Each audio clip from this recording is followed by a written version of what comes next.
Unfiltered Trainer podcast. I am your host, Gina, aka Gina Marie Fit. And y'all, we are closing in on episode 20.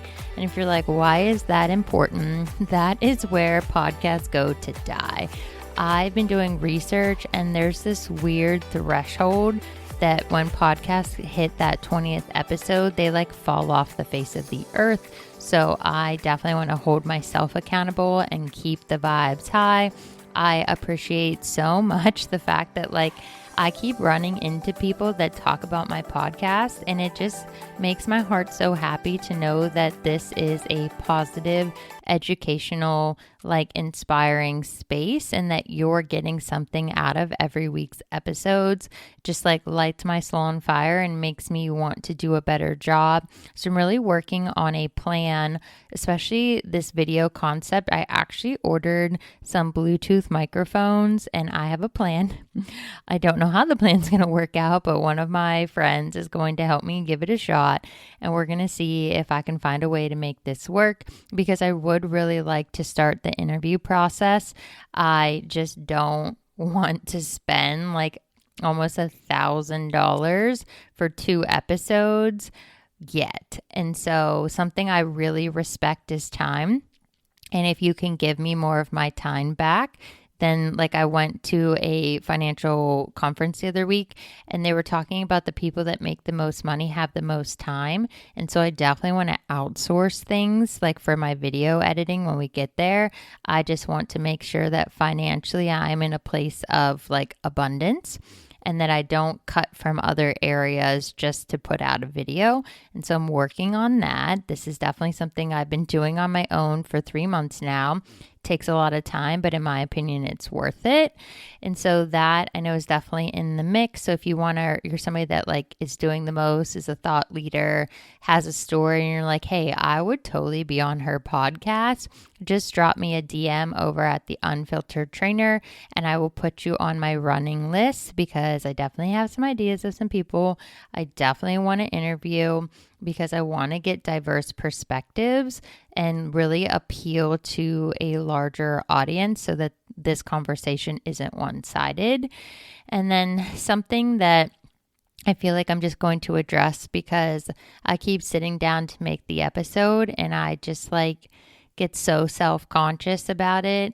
So last week I had an interaction with somebody and I called them the wrong name. And something that I have not let a lot of people know the severity is I have aphasia. And so I specifically struggle with expressive aphasia. It's the result of my traumatic brain injury. It's the part of my brain that is still being affected. I have 2 centers of my brain, and the one that I notice a lot is my response. And so I get very much confused, dates, times. I want to say something, but I can't say it, which is the whole expressive part. And so I'll go in this situation to call, say somebody's name, and it'll come out wrong. And the person thought I had done it intentionally, and that's just because we have a history. And it really broke my heart, because if you know me, you know I would never do something like that. I am not petty. I would never try to harm somebody or make somebody feel bad, even if we don't like each other, I try to be as respectful as possible, especially after really sitting, taking a step back and sitting with myself, thinking about last year and scenarios and situations and how could I have been better, and why did I allow myself to let certain situations and people affect me. And so something I'm striving to do this year is create distance when I'm in scenarios that don't align with myself, learning to set boundaries, how to say no, or just walking away, instead of saying what I want to say, just taking a step back, walking away, processing my thoughts, and then moving forward. And so in this scenario, they, weren't ready to have a conversation. And I genuinely was trying to apologize. And so I emailed them and apologized and got no response. And that's fine, create your boundaries too. But something I feel like a lot of people don't understand, and it's almost I feel like I have to wear a t-shirt that says hey, I have a traumatic brain injury, XYZ, because I don't know if I'm ever going to be healed from this. I have a meeting on Wednesday with the neurologist again, and these are things that are going to take a significant amount of time. And if you know me, it's really hard for me because my reading comprehension is not where it's supposed to be. The amount of time it takes me to read is wild. The amount of time it takes me, if you're giving me instructions, I'm always writing things down because I'm listening, but my brain is not processing things as quick as it normally does. And so my friends joke, well, now you're just a normal person, and it's sweet. But, I've said it before, my equalizer in my life has been my intelligence. I have not been the prettiest. I wasn't somebody that was routinely asked to dances. I was always like kind of just doing my own thing. I was never something where I cared about my appearance, even in high school, other than my hair. I don't even know where this comes from. Some insecurity about always having my hair done. But it was just not something that was important to me. Maybe that's because I grew up with just a dad and I was a tomboy. But I obviously wasn't wealthy, and I've had to fight like hell and work my ass off to get to the point I'm in right now. And actually the other day, and I highly encourage you, especially if you've had to do everything for yourself in your life, to take a step back and just look at your life. I had cleaned my apartment, and I literally just took a step back, and I thought to myself, Gina, you did this. You are making it in a city that is so absurdly expensive. For what reason, I don't know. You're doing everything on your own. You paid for your school on your own. You paid for your car on your own. You've been through a financial hell last year. I'm doing my taxes, and when I looked at between the car problems and medical issues before my accident too. When I looked at how much money I had to pay out in bills, because I was disappointed in myself that I hadn't paid off more of my plan for my debt. I couldn't figure out where did I spend my money at? Gina, you spend it on unexpected expenses that all involve commas. Every single time there was a comma. And so I really had to have this moment with myself and just think you're doing this on your own. You're doing this. And even though, I had setback after setback last year, and yes, of course I complain, my life went to shit last year. I also was behind the scenes busting my tail to reverse the circumstances and then take multiple steps forward to get past it. And so, it's financial instability has always been a huge insecurity for me. Having a stable home has always been a huge insecurity for me. And it's that generational situation where you're breaking generational curses and circumstances by your own actions. It's just incredible. And so for me, when I was in college, I was on a partial scholarship. I was at private school, so even though I had a scholarship, it was freaking so expensive. If I could talk to my Father in heaven, there's one thing I would ever go back and change in my life, it would be that decision to go to that school and that program, because I could have done that same program anywhere, had half the debt, and not have been at my age now still paying that ridiculous amount of debt off. But for me, I was on a partial scholarship, I played soccer, and I had to work full time because my books, my food, everything, that was all me. My dad was already having health issues when I was in school, and then I graduated, and then shortly after, a couple years after that, my brother was in school, and that's when our dad did pass away unexpectedly from heart failure. And so it was just that constant reminder, you're going to be on your own, and now you really are on your own. And so financial insecurity has been big. And so through that time, when you're working as many hours as I was working, I had 2 jobs during the semester and a third in the summer. Thank God I had to be smart, school wasn't hard for me. The only thing that was hard is that I didn't have a lot of time to balance or study, but thank God I have the kind of memory, or did, I should say, where I could hear something and be good. And if I read something, if I was in a test and I was trying to remember, trying to answer a question, I literally could tell myself what page number. In my brain, I'm literally going through this process. Count the lines down, there's your answer.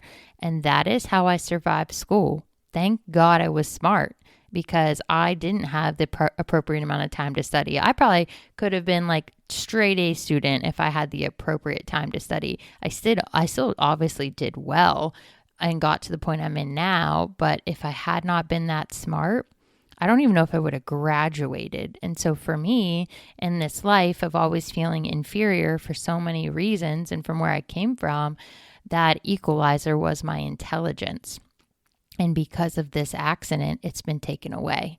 And so I really struggle in scenarios like that, or situations where I say the wrong thing or I say the wrong word and people get upset with me, and it's valid, but I'm truly trying my best. And the fact that, like, again, I just struggle so much, especially after last year, that like I am somebody that gives so much grace to others and will tiptoe around people to make them feel comfortable, that I don't even get like half the respect I give. And, you know, sometimes that's just one of those things that we just have to accept in life, is that is the interaction you'll have with people, and that's just what it's going to be. But, you know, I've said it numerous times, especially with the situation I'm in, like before you go and judge your interaction with somebody, maybe take a step back and think about what they're going through, especially if you know I have a brain injury. Like, really think, is that, you really think that's an ill intent, like somebody would do something intentionally to harm somebody?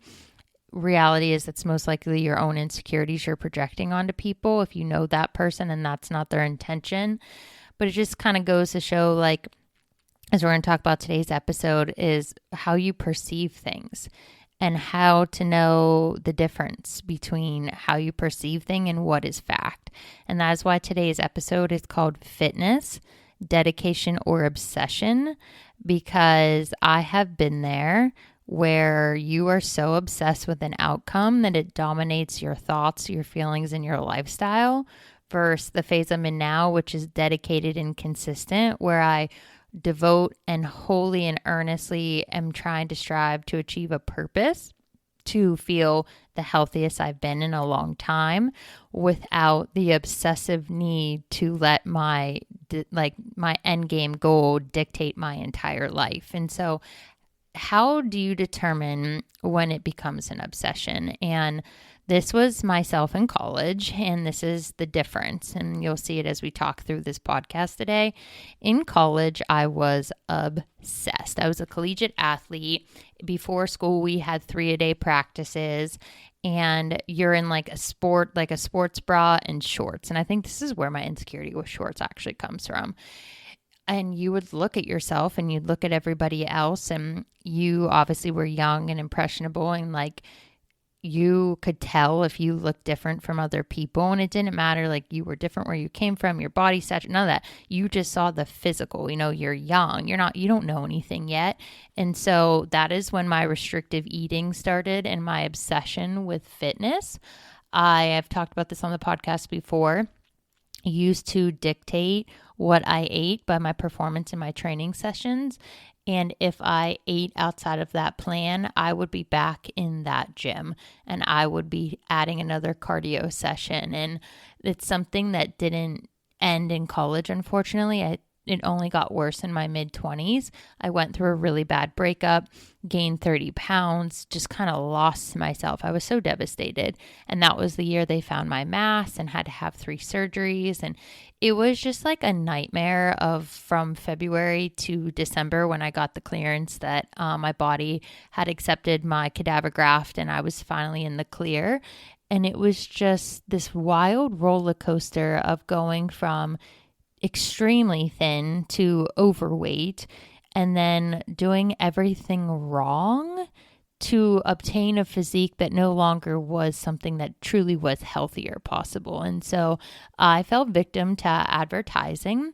I was super gullible, and because I was so desperate to get back to what I thought what was a standard of beauty, I did things and took things that I didn't even know what I was taking. I literally ordered things off the internet, ordered things from stores like GNC.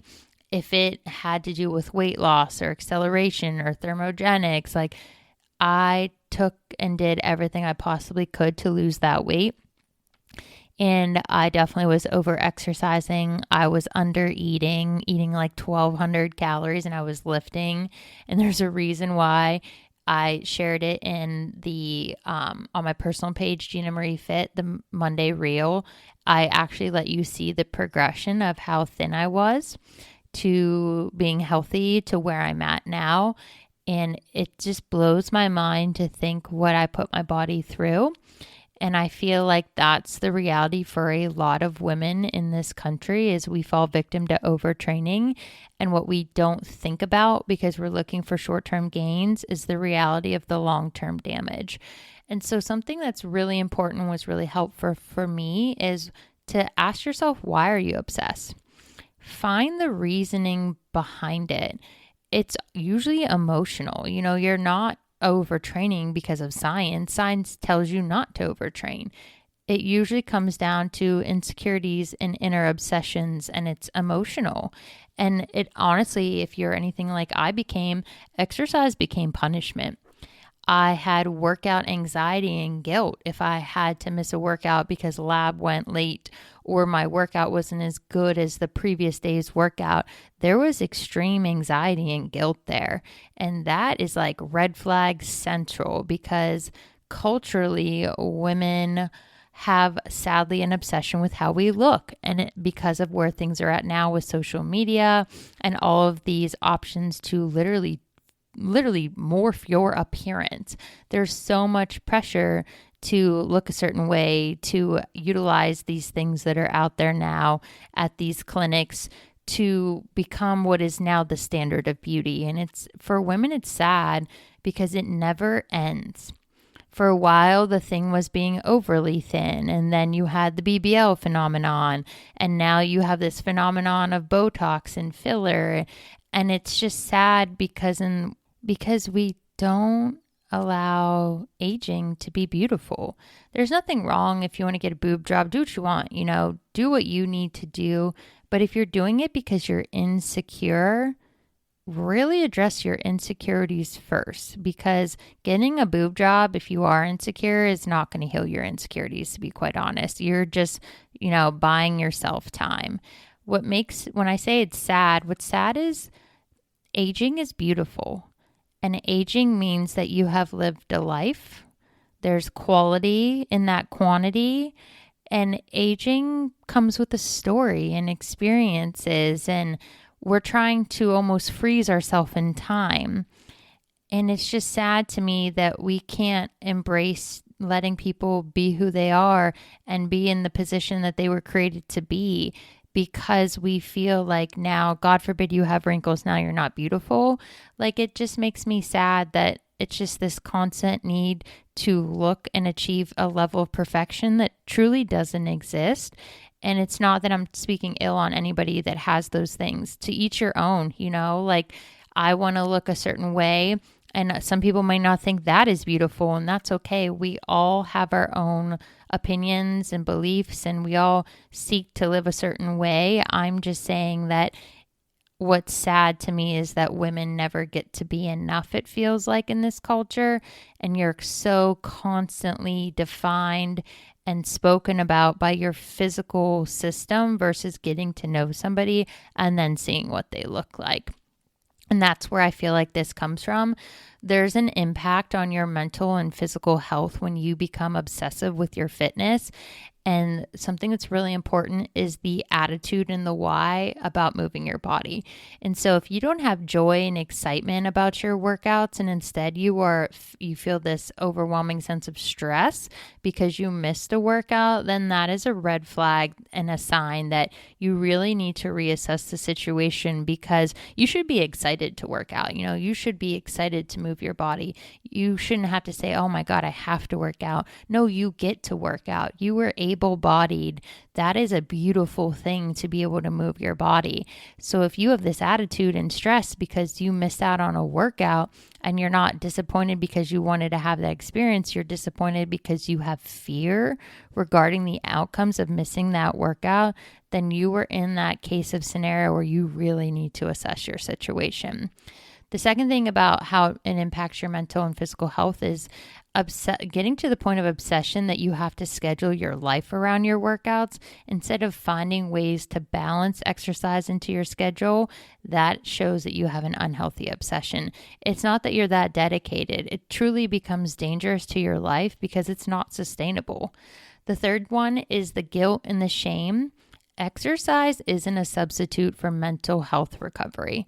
It's a tool, but it does not dismiss if you are struggling with your mental health, you need to seek outside counsel. You need to seek professionals. It's a way that benefits your mental health, but it is no way of substitute for addressing the traumatic experiences that have led you to having those mental health issues, and in no way, shape, or form should be the answer to you not seeking out proper counsel to actually address what's really going on in your life.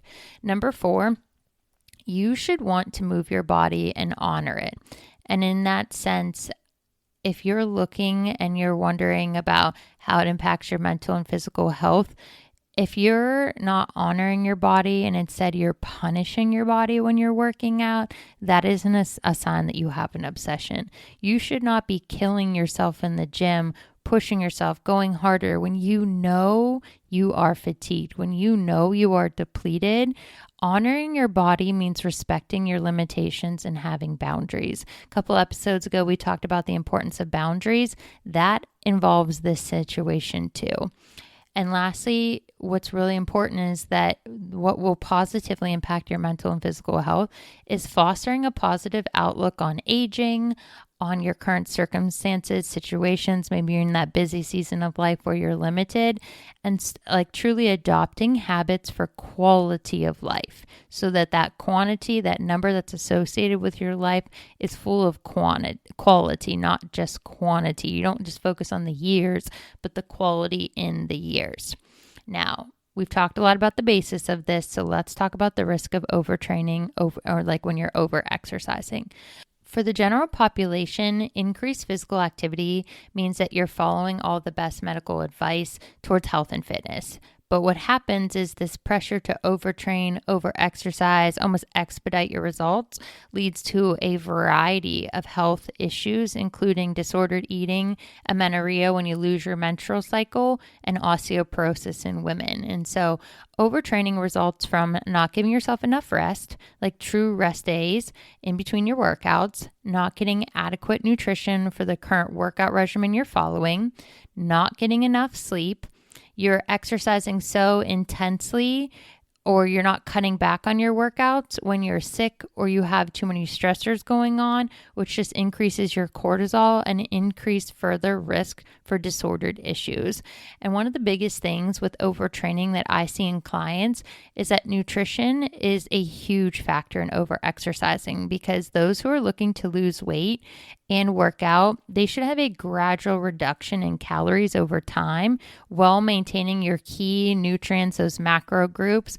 But you don't see that. Instead, people ramp up their fitness and decrease their caloric intake too quickly. And then you have this inverse relationship where, yes, you're going to lose weight by default, but you're also going to lose muscle because you're not eating enough to sustain the muscle you have and to gain muscle so you get that leaner look that a lot of people are striving for.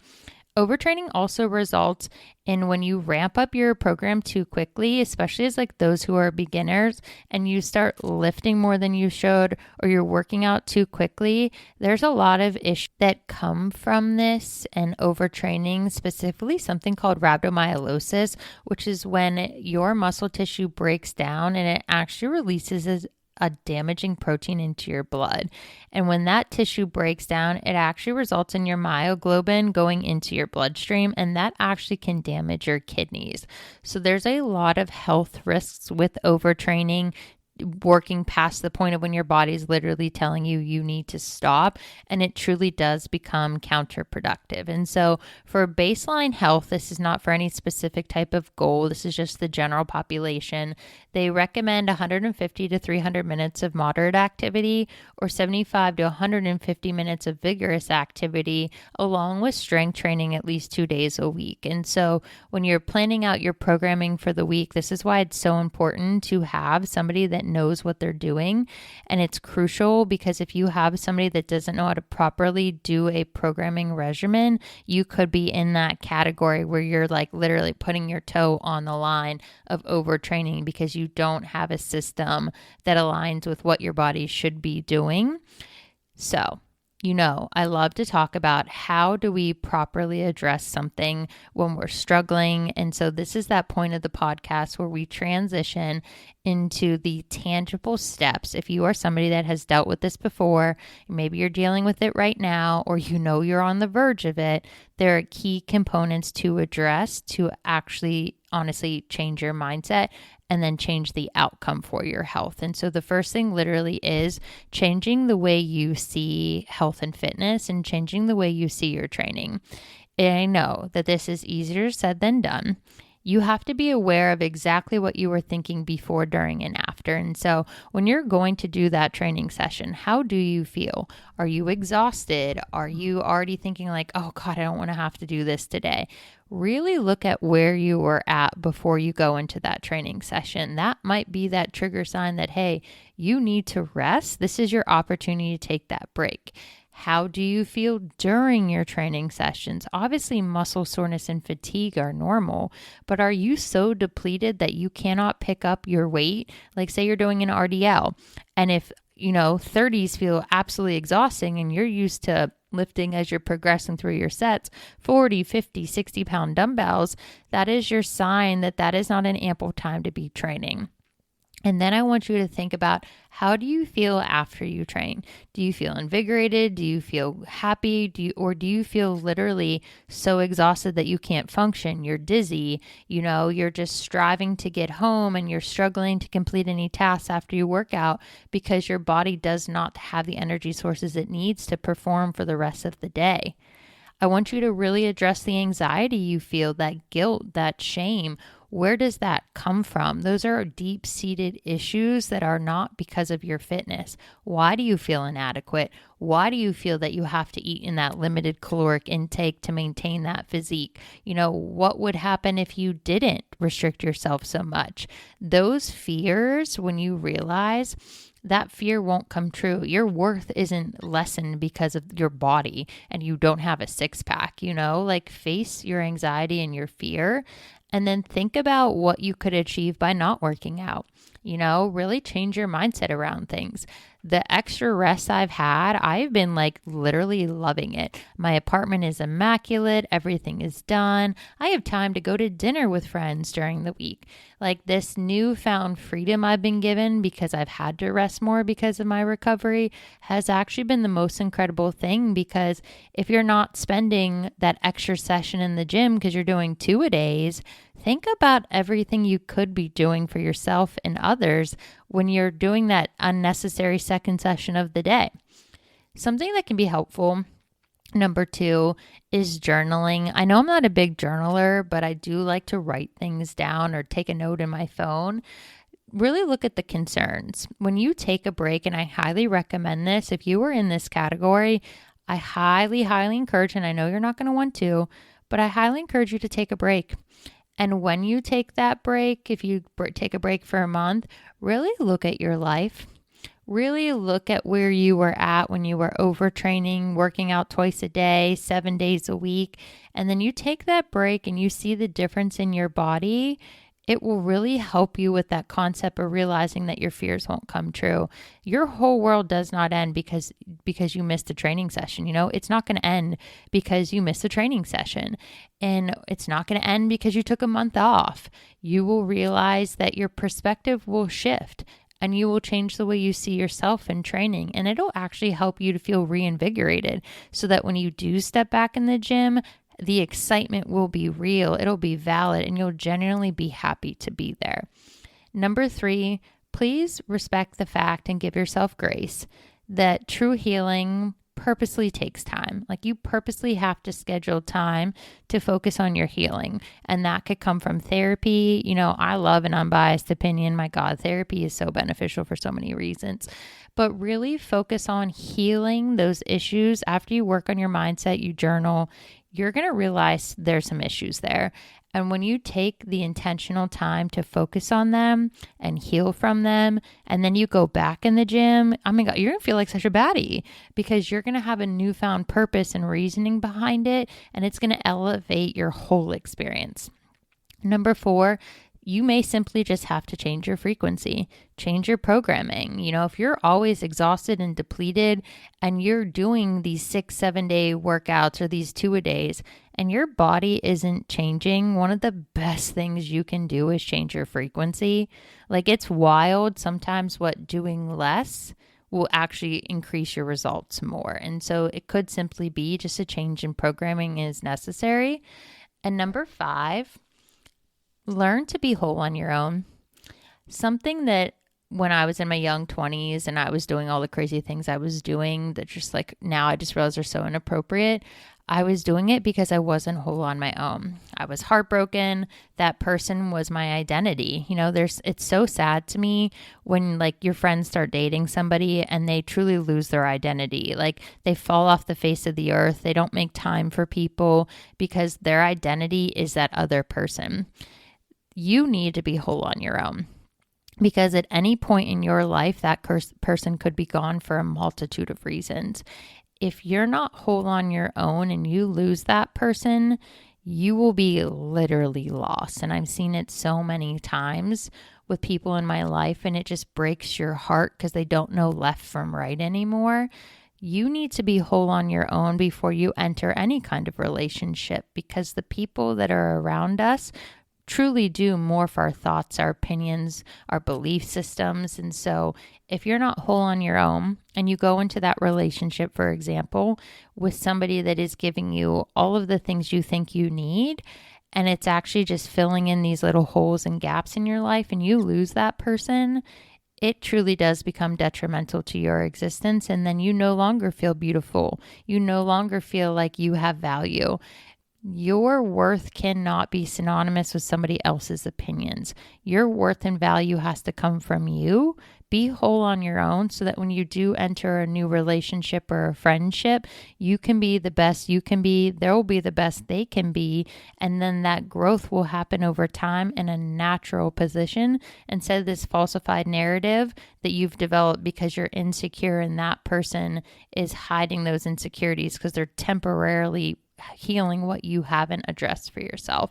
And so just be mindful that truly when you look in that mirror and you think about what you've gone through in your life, what you've been through, where you're at now, realize that you already have everything you need inside you to be whole, to be incredible, to achieve every goal. Like I always say, it's not put on your heart if it's not aligned with your purpose and what you're meant to achieve in this world.